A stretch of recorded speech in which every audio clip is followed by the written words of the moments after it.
तो basically last class में हम लोग गॉस थ्योरम पढ़े थे, याद है या नहीं किए थे? यस सर, याद है। तो गॉस थ्योरम हम लोग शुरू किए थे।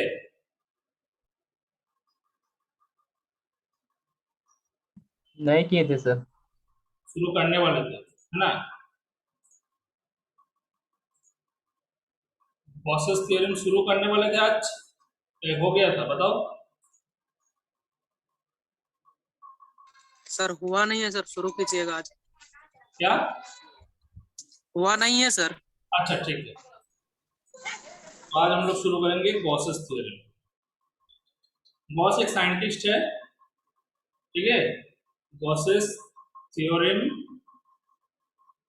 HEORM, in electrostatics, in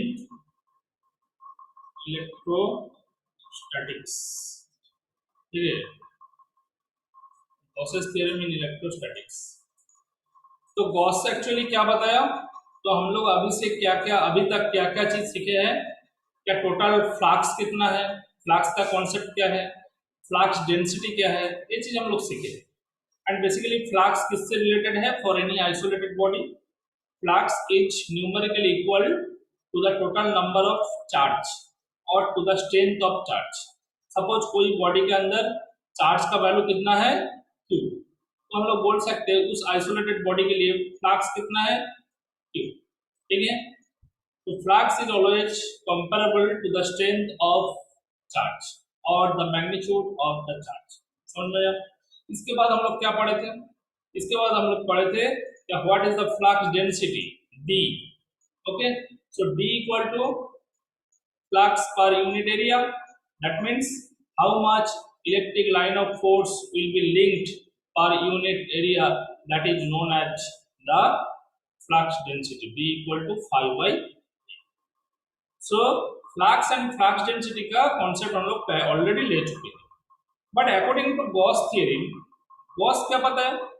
Gauss ऐसा एक साइंटिस्ट है जो एक रिलेशनशिप एस्टेब्लिश किए थे, क्या phi that is the total flux on a body, that means how much number of line of force linked with the body, within the body, ठीक है, और within the surface area, that is उस flux के साथ जो charge enclosed है उस surface area के अंदर, तो दोनों में एक रिलेशन एस्टेब्लिश्ड। सपोज हम कोई भी आर्बिट्ररी एक सरफेस एरिया ले रहे हैं, दिस इज द सरफेस, ठीक है। सपोज इस सरफेस एरिया के अंदर कितना चार्ज एनक्लोज्ड है, Q amount of charge enclosed. Then according to Gauss total flux within that surface, within that particular surface will be equal to phi equal to 1 by epsilon naught times, that means 1 by epsilon naught into the total charge enclosed within the surface। total charge यहाँ पे कितना है, Q amount of charge, so Q will be enclosed within the surface, ठीक है। so according to Gauss theorem phi equal to कितना है, Q by epsilon naught, phi equal to कितना है, Q by epsilon, ठीक है, phi equal to Q by epsilon naught। तो again हम स्टेटमेंट को रिपीट कर रहे हैं, Gauss theorem basically describe the relationship between the total flux enclosed in surface and the net charge enclosed within that particular surface, ठीक है। total charge and the flux linked to the surface, ये दोनों में एक relationship established किए Gauss, and according to that theorem it is equal to, that means the number of flux is equal to 1 by epsilon naught times to the charge enclosed within the surface, that means phi equal to Q by epsilon, ठीक है। This is the formula. तो इसके बाद इस formula को हम लोग prove कर सकते हैं क्या, state and prove Gauss theorem, कैसे हम बोल दिए क्या Q by epsilon naught, ये तो हम स्टेटमेंट बताए, बट स्टेटमेंट का प्रूफ भी आ सकता है, तो कैसे हम लोग प्रूफ करें?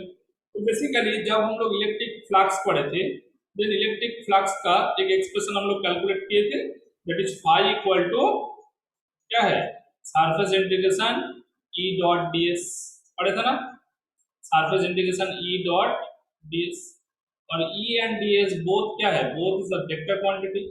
सो दोनों वेक्टर को अगर डॉट प्रोडक्ट करेंगे then this value gives that phi equal to E D S cos theta, phi equal to E D S cos theta. Okay, but theta is the angle between E and D S.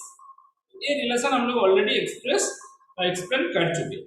But अगर question आएगा क्या prove Gauss theorem, then तुमको कैसे prove करना है। तुमको similarly जैसे यहाँ पे एनक्लोज सरफेस लिए है ऐसे एनक्लोज सरफेस लेना है एंड उस सरफेस के ऊपर कंसीडर करना है क्या कोई चार्ज रिसाइडिंग कर रहा है एंड वहाँ पे कितना एंगल बन रहा है उसके साथ एक एक्सप्रेशन आएगा, उसको टैली करना है। ठीक है, बट उसके पहले हम और कुछ एक्सप्रेशन लिख देते हैं, that is according to Gauss phi equal to 1/epsilon naught into q. तो इसलिए हम लोग लिख सकते हैं q/epsilon नॉट। ठीक है, लेकिन हम लोग जानते हैं क्या लेकिन हम लोग क्या जानते हैं that surface integration E dot d s, जो अभी हम लोग लिखे हैं E dot d s equal to क्या है, क्यू, है ना। बताओ तो ई एंड डी में क्या रिलेशनशिप था, हम लोग एस्टैब्लिश किए थे, देखो प्रूफ किए थे ऑलरेडी पहले, D equal to epsilon into E, proof किए थे ना, D equal to epsilon E, और epsilon equal to epsilon not into epsilon R into E. ठीक है, so for air medium the value of epsilon r equal to 1, so d equal to epsilon naught into d equal to epsilon naught into, so e equal to हम लोग क्या लिख सकते हैं, e equal to लिख सकते हैं d by epsilon naught, लिख सकते हैं, ऑब्वियसली लिख सकते हैं। so e के जगह पे हम लोग क्या पुट कर सकते हैं, d by epsilon, तो सरफेस इंटीग्रेशन e के जगह पे पुट करो d by epsilon naught। ठीक है, so this is equal to actually q by epsilon naught, q by epsilon naught, क्योंकि phi equal to क्या है, phi equal to हम लोग लिखे हैं surface integration e dot ds, that is equal to right hand side में क्या है q by epsilon naught, so phi की जगह पे e dot ds equal to q by epsilon naught, so again e equal to d by epsilon naught into ds। ठीक है, actually dot product है, dot product हम लोग को mention करना है, so that is equal to q by epsilon naught। ठीक है, तो epsilon not is a constant value जिसका वैल्यू कितना है 8.854 into 10 to the power -12। So epsilon not both side क्या हो जाएगा, कैंसिल आउट हो जाएगा। ठीक है, एक्चुअली इंटीग्रेशन के अंदर एप्सिलॉन नॉट रख के हम लोग कैंसिल नहीं कर सकते, तो क्या करना होगा, ये जो एप्सिलॉन नॉट है इसको तुम इंटीग्रेशन के बाहर लिखो, है ना, मतलब 1/epsilon नॉट यहाँ पे आ जाएगा, तो बोथ साइड एप्सिलॉन नॉट क्या हो जाएगा, कैंसिल आउट हो जाएगा। अल्टीमेटली क्या बचा रहेगा, surface integration d dot ds is equal to 2। ठीक है, तो देखो अकॉर्डिंग टू गॉस हम लोग लिखे थे e dot ds equal to q by epsilon naught, इसका अनदर एक फॉर्म क्या है d dot ds equal to q, d dot ds equal to q। so this is the two formula which are related to the Gauss's theorem। अगर in general तुमको पूछा जाएगा क्या what is the Gauss's theorem, then तुमको बोलना है क्या according to Gauss law the total flux enclosed within a surface is 1/epsilon naught times to the charge enclosed for that particular surface। ठीक है, that means surface integration E dot ds equal to q by epsilon naught, where E equal to d dot ds, so d dot ds equal to q। ठीक है, both side epsilon naught will be cancelled out। समझ में आया, तो दोनों form अगर हम लोग लिखेंगे दैट विल बी एक्यूरेट। ठीक है, इसके बाद हम लोग प्रूव करेंगे कैसे E dot ds equal to q by epsilon naught हम लोग लिख दिए, तो हेडिंग लिखना है proof of Gauss's theorem, proof of Gauss's theorem. ठीक है, proof of Gauss's theorem. Okay, तो कैसे प्रूव करेंगे, सबसे पहले इसको प्रूव करने के लिए हम लोग क्या करेंगे, कुछ आर्बिट्रेरी सरफेस ले लेंगे। ठीक है, कुछ क्या लेंगे, आर्बिट्रेरी सरफेस। तो मान लो दिस इज योर आर्बिट्रेरी इतना बड़ा नहीं है, थोड़ा छोटा ड्रॉ करो।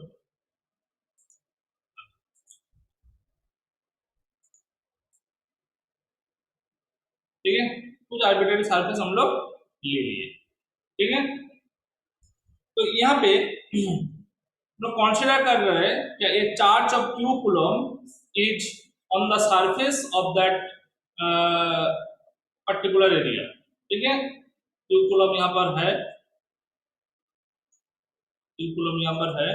ठीक है, तो इसमें एक एलिमेंट्री सरफेस हम लोग ले लिया, smallest surface that is ds। Okay, तो ds का डायरेक्शन किस तरफ होगा?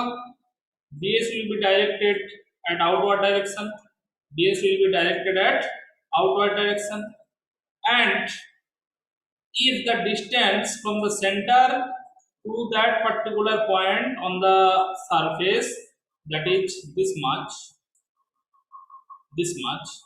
ठीक है।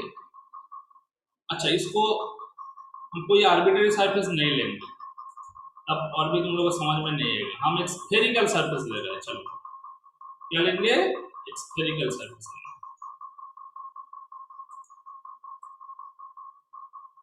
एक्चुअली ऐसे ड्रॉ करना है। ठीक है, ऐसे ड्रॉ कर लिया। This is sphere and the radius of the sphere is क्या है? r। क्योंकि हम जो डिस्टेंस बताए थे एक्चुअली चार्ज तक, अगर सर्कुलर सरफेस लेंगे, स्फेरिकल सरफेस लेंगे, देन रेडियस होगा, और इसका एरिया कैलकुलेशन में हम लोग को ज़्यादा इजी होगा क्योंकि 4πr² एरिया है। ठीक है, तो बताओ, अगर तुम एक चीज इमेजिन करो, इसको थोड़ा अच्छा से ड्रॉ करना है, समझ में नहीं आएगा नहीं तो। सपोज ds है तुम्हारा यहाँ पर। अच्छा, फिर से ड्रॉ कर दो। This is the spherical surface. Okay, और यहाँ पे मान लो एलिमेंट्री सरफेस कहाँ पर है? ds। ठीक है, this is elementary surface and the point is here. Okay, then q is residing on that surface, and this is the distance r। ठीक है, क्या है? This is the distance r। तो बताओ, अगर तुम सोचो क्या यहाँ पे जो सेंटर है वो पॉइंट पे तुम बैठ के रहोगे एक स्फेरिकल होल के अंदर, और तुम्हारे ऊपर कितना पोर्शन खाली है? देखो, ओनली ये जो सरफेस एरिया को मार्क किए है एलिमेंट्री एरिया, जिसका डायरेक्शन किस तरफ? आउटवर्ड नॉर्मल, है ना? इसका डायरेक्शन किस तरफ? ds का आउटवर्ड नॉर्मल। ठीक से सुनो, तो ds is directed in that direction, outward normal. तो तुम सेंटर से कितना एरिया को तुम कवर कर सकते हो? तो मैक्सिमम दिस मच एरिया को तुम कवर कर सकते हो, इधर कितना और इधर। ठीक है, सो ये जो एंगल क्रिएट हुआ, ये जो एंगल यहाँ पे क्रिएट हुआ with A common vertex that is, इसको हम लोग बोलेंगे एपेक्स पॉइंट। ओ को क्या बोलेंगे? This is the apex, APEX। ठीक है, तो हम लोग इस एंगल को क्या बोलेंगे? This angle is basically known as, जो एंगल क्रिएट हुआ इसको हम लोग नाम देंगे, this angle is known as d omega. ठीक है, d omega is known as solid angle. क्या है? d omega equal to solid ऑन माया, d omega is equal to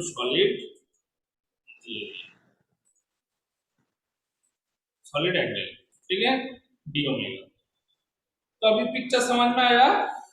okay, तो क्या क्या है? देखो, यहाँ पे जो रेडियस ड्रॉ किया है उसका लेंथ कितना है? r। जो d ओमेगा हम लोग लिखे हैं सॉलिड एंगल, उसका वैल्यू एक्चुअली कुछ है, उसका वैल्यू है, there is a formula that d omega equal to surface area. ठीक है, surface area divide by radius square. Surface area by radius क्या है? r square. ठीक है, तो सरफेस एरिया एक्चुअली यहाँ पे क्या है? ds हम एलिमेंट्री एरिया लिए थे, बट इसका क्या रहेगा? देखो, if the direction of electric field at that point will be in that direction क्योंकि along the tangent, ठीक है, this is the direction of electric field, then E and ds के बीच में एंगल कितना है, theta, then along theta ds का component क्या होगा, ds cos थीटा, और along नॉर्मल डायरेक्शन ds का कंपोनेंट क्या रहेगा, ds sin थीटा, ठीक है। तो यहाँ पे जो इलेक्ट्रिक फील्ड जनरेट होगा उसके लिए कौन सा कंपोनेंट रिस्पांसिबल है, जो पैरेलल कंपोनेंट है, that is ds cos theta. तो इसलिए सरफेस एरिया की जगह पे हम लोग ds नहीं लिखेंगे, क्या लिखेंगे, ds cos थीटा। तो इसका वैल्यू को हम लोग ऐसे लिखेंगे, सरफेस एरिया की जगह पे d omega equal to ds cos theta divide by r square, divide by r square. So d omega equal to ds cos theta by r square, ठीक है। This is the formula for solid angle, इसको याद रखो। ये formula कैसे आया उसको prove करने के लिए अनदर एक लंबा एक्सप्रेशन है, डेरिवेशन है, उसको अभी हम लोग डिराइव नहीं करने चाह रहे, हम लोग डायरेक्ट याद रखेंगे क्या, डी डब्ल्यू that is the solid angle equal to d s cos theta by r square, ठीक है, d s cos theta by r square, ठीक है। अगेन हम लोग क्या जानते हैं according to Gauss theorem, Gauss theorem में जानते हैं that is phi equal to surface integration क्या है, E dot ds, E dot ds means E ds cos थीटा, E डॉट ds मीन क्या है, E ds cos theta. Again यहाँ पे E क्या है, E is the intensity of electric field strength, electric field intensity का expression क्या था, for a spherical surface whether the distance from center to the charge is r, then E equal to q by, formula बताओ, 4 pi epsilon naught epsilon r into r square, into क्या होगा, r square, है ना। तो this is the expression for E। तो E का value यहाँ पे पुट करो, चलो पुट कर देते हैं। तो सरफेस इंटीग्रेशन E का वैल्यू पुट करो, q by 4 pi epsilon naught epsilon r, ठीक है, 4 pi epsilon naught epsilon r into r square, into r square, और ऊपर क्या रहेगा, ऊपर रहेगा cos theta, cos theta, obviously ds तो रहेगा ही, ds cos theta by q by 4 pi epsilon naught epsilon r into r square. तो यहाँ पे देखो जो ds cos theta by r square term है जिसको हम देखो मार्क किए हैं, दिस इज एक्चुअली क्या है, this is known as solid angle that is d omega. तो इसकी जगह पे हम डी ओमेगा पुट कर सकते हैं। सो फाई का एक्सप्रेशन में नेक्स्ट लाइन पे हम ऐसे लिख सकते हैं, चलो हम इरेज करके लिख रहे हैं, नेक्स्ट लाइन पे हम ऐसे लिख सकते हैं, इसका मीटर दे रहे हैं, ठीक है, नेक्स्ट लाइन पे ऐसे हम लिख सकते हैं क्या, phi equal to surface integration, surface integration, ठीक है, क्यू डी डब्ल्यू by 4 pi epsilon naught epsilon r, बाकी टर्म तो हो गया डी डब्ल्यू 4 pi epsilon naught epsilon r. If we take that the medium is air medium, then the value of epsilon r equal to 1, हम लोग लिख सकते हैं, relative permittivity for air medium कितना है, 1 है। सो फाई इक्वल टू क्या लिखेंगे, सरफेस इंटीग्रेशन, देखो यहाँ पे कौन सा टर्म कांस्टेंट है, जो चार्ज है, चार्ज का वैल्यू भी कांस्टेंट है, तो कांस्टेंट को इंटीग्रेशन के बाहर लेके आओ, epsilon r equal to 1 put कर दिया, so q by 4 pi epsilon not into surface integration क्या है, डी डब्ल्यू, सरफेस इंटीग्रेशन क्या है, डी डब्ल्यू। So if we integrate the value of dw, then the total angle subtended that is known as solid angle, actually इसका value कितना है, this much value is equal to 4 into pi, 4 into pi। So dw की जगह पे हम लोग क्या put करेंगे, 4 pi। So phi equal to q by 4 pi epsilon naught। अभी बोलोगे सर 4 pi कहाँ आया, दिस इज द मतलब rules of solid angle, that total solid angle subtended for any point common any point is known as 4 pi, ठीक है, that is q by 4 pi epsilon naught into dw का value क्या लिखेंगे 4 pi, so 4 pi cancel करो, 4 pi cancel करो, so phi equal to q by epsilon, ठीक है, phi equal to q by epsilon. So this is the expression for Gauss's theorem, that phi equal to q by epsilon, ठीक है, prove कर लिए। यहाँ पे जो चीज हम लोग याद रखे क्या, that is the value of solid angle d omega equal to ds cos theta by r square, and that value is known as कितना 4 pi, 4 pi, 4 pi is the total angle subtended at the point O, जहां पे centre था, ऐसे एक centre है, मेरे हाथ में देखो ऐसे एक सेंटर है और ऊपर क्या है टोटल एक कोन है, जैसे कोन है, इधर एक कोन है और यहाँ पे क्या है एक एपेक्स पॉइंट है, so how much angle will be subtended, so this angle is known as, मतलब this total angle is known as 2 into 4 into 5, ठीक है, so 4 pi is the value of solid angle, so that's why 4 pi अगर put करेंगे then phi equal to q by epsilon, ठीक है, so Gauss's theorem will be proved। समझ में आया? Gauss's theorem में किसी में कोई भी लाइन में किसी का डाउट है तो बताओ, फिर से रिपीट करेंगे।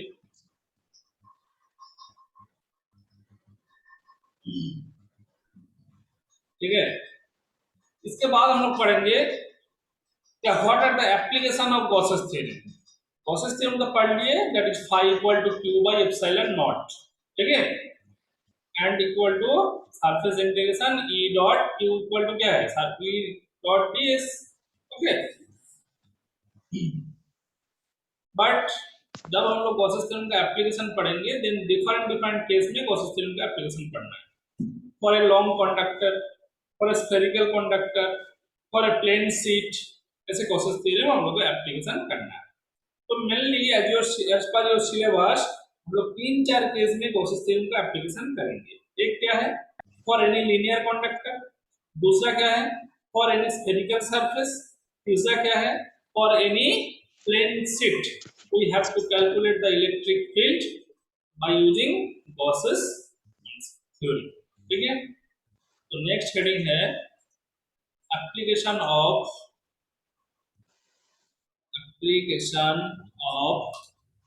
Gauss's theorem, ठीक है, Gauss's theorem, ठीक है। तो first application for a long conductor,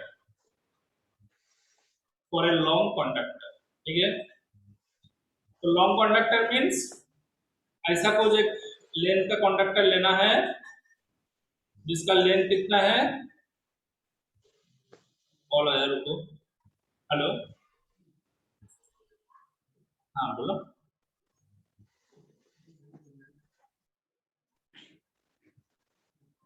कौन बोल रहा है?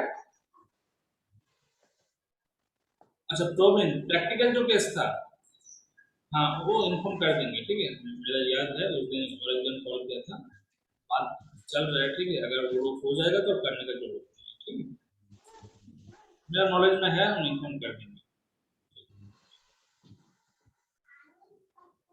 ठीक है। सो ये लेंथ मान लो L है, कितना लेंथ है L is the length of the conductor, मान लिया। तो अभी क्या करना है इस कंडक्टर से at a distance r there is a point P point पे हमको क्या करना है इलेक्ट्रिक फील्ड का वैल्यू कैलकुलेट करना है, ठीक है। हर केस में हम लोग गॉसेस थ्योरम को एप्लीकेशन में क्या कैलकुलेट करेंगे, the value of electric field that is E, electric field intensity basically, उसका वैल्यू कैलकुलेट करेंगे। सो देखो P पॉइंट पे ऐसा एक पॉइंट हम लोग लिए हैं जहां पे बेसिकली इलेक्ट्रिक फील्ड कैलकुलेट करना है। तो सबसे पहले क्या है, इस कंडक्टर का लेंथ कितना है, चलो लेंथ है तुम्हारा L, लेंथ कितना है, length is L, length equal to L, L is the length. If we take that linear charge density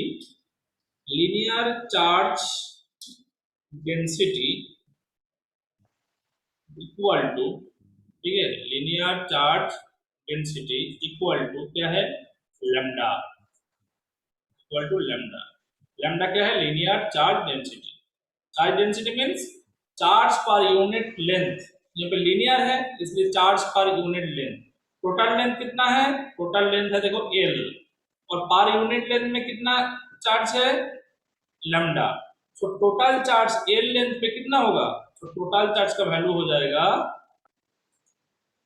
total charge equal to क्या हो जाएगा, lambda into L, total charge equal to lambda into L, ठीक है। सो Q का value क्या हो गया, Q equal to हो गया लैम्डा इंटू, ठीक है। So this is known as the total charge enclosed within the linear conductor, ठीक है, और ए लॉन्ग कंडक्टर और लीनियर कंडक्टर कुछ भी बोल सकते हो। तो अभी हम लोग का काम क्या है, इस कंडक्टर के थ्रू कितना फ्लक्स है उसको हम लोग को कैलकुलेट करना है। तो उसको कैलकुलेट करने के लिए यहाँ पे एक इमेजिनरी सरफेस ड्रॉ करना है, ठीक है।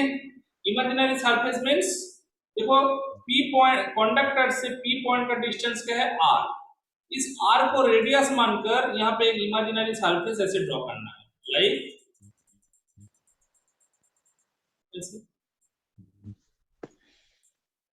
ठीक है। कैसे सरफेस होगा, so this looks like a cylindrical surface, इस सिलेंडर का रेडियस कितना है R, इस सिलेंडर का लेंथ कितना है L, ठीक है, इस सिलेंडर का लेंथ कितना है L, इस सिलेंडर का रेडियस कितना है R, ठीक है। तो बताओ अभी हमको फ्लक्स डेंसिटी कैलकुलेट करने के लिए flux per unit area, so area calculate करना होगा।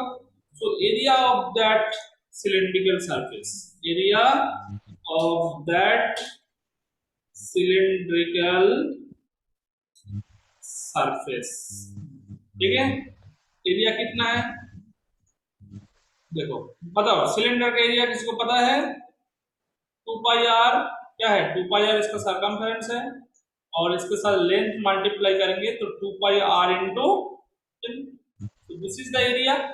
सो a इक्वल टू क्या हो गया, a इक्वल टू हो गया 2 पाई r इंटू L, समझ में। अभी हम लोग कैलकुलेट कर सकते हैं कि there is a relation that d equal to क्या है, pi by Q, flux by area, है ना, फ्लक्स बाई एरिया। लेकिन फ्लक्स इक्वल टू हम लोग क्या जानते हैं, total charge enclosed within the area divide by A. So total charge का वैल्यू यहाँ पे कितना है, lambda into L divide by A के जगह पे क्या पुट करेंगे, 2 पाई r इंटू, क्या बोल रहे हो, इसका अनम्यूट है, म्यूट कर लो। So both L will be cancelled out, कोई एक जन अटेंडेंस भेजो। तो यहाँ पे क्या बचा रहेगा, flux density D equal to lambda by 2 pi r, lambda by क्या रहेगा 2 पाई r, ठीक है। सो D का वैल्यू हम लोग को निकल गया। इसके बाद हम लोग जानते हैं there is important relation that D equal to epsilon naught epsilon r into E, है ना। इसका वैल्यू क्या होगा, E equal to dy epsilon naught epsilon r, dy epsilon naught into epsilon r। So D equal to हम लोग जानते हैं लैम्डा बाई 2 पाई r, ठीक है, और एप्सिलॉन नॉट एप्सिलॉन r का वैल्यू लिख दो, epsilon naught epsilon r। So this is the final expression for electric field at a distance r from इसका नोट है, नोट करो।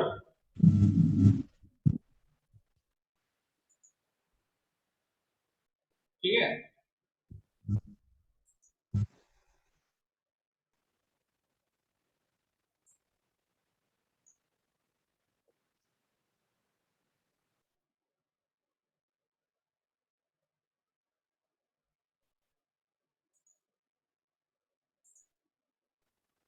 हट गया।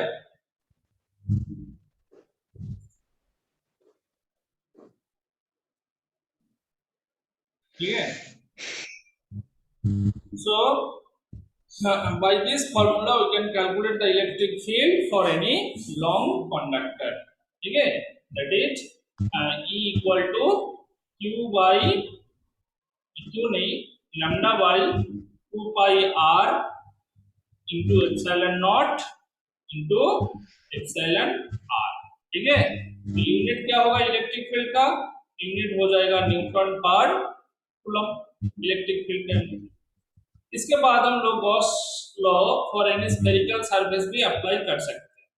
ठीक है, तो स्फेरिकल सरफेस कैसे अप्लाई कर सकते हैं? स्फेरिकल सरफेस के लिए same formula, total charge sphere के अंदर कितना है वो कैलकुलेट करना है, एंड उसको d equal to epsilon naught epsilon e उस फार्मूला में पुट करके हम लोग इसको कैलकुलेट कर सकते हैं। ठीक है,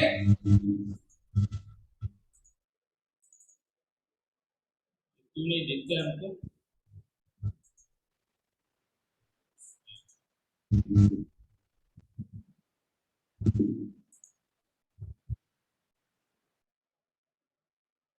क्लास निश्चित है।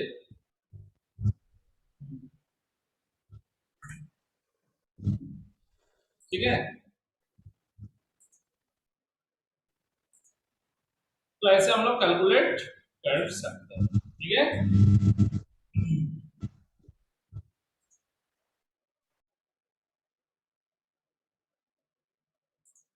चलो फॉर स्फेरिकल कंडक्टर दिखा रहा है,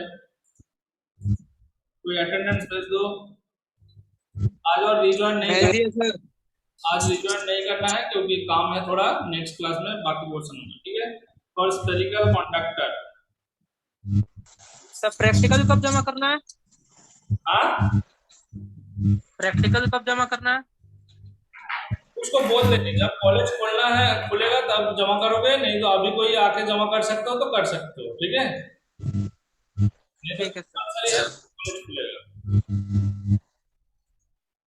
कब खुलेगा पता नहीं, ये क्वेश्चन मत पूछो। ठीक है, सपोज एक स्फेरिकल सरफेस है जिसका रेडियस कितना है, जिसका रेडियस है मान लो स्मॉल r और capital R, capital R is the radius. ठीक है, और हमको सेंटर से at a distance p r small r there is a point p point पे हमको क्या करना है, इलेक्ट्रिक फील्ड का वैल्यू कैलकुलेट करना है। इलेक्ट्रिक फील्ड का वैल्यू क्या करना है, कैलकुलेट करना है। तो यहाँ पे जो p पॉइंट है, इस पॉइंट से गॉसियन सरफेस बनाना है। तो यहाँ पे गॉसियन सरफेस कौन सा है, देखो अनदर एक हम कोसेंट्रिक सर्किल ड्रॉ कर रहे हैं, है ना। देखो दोनों सर्किल का, दोनों स्फीयर का रेडियस डिफरेंट है बट सेंटर क्या है, सेम है। This concentric circle is not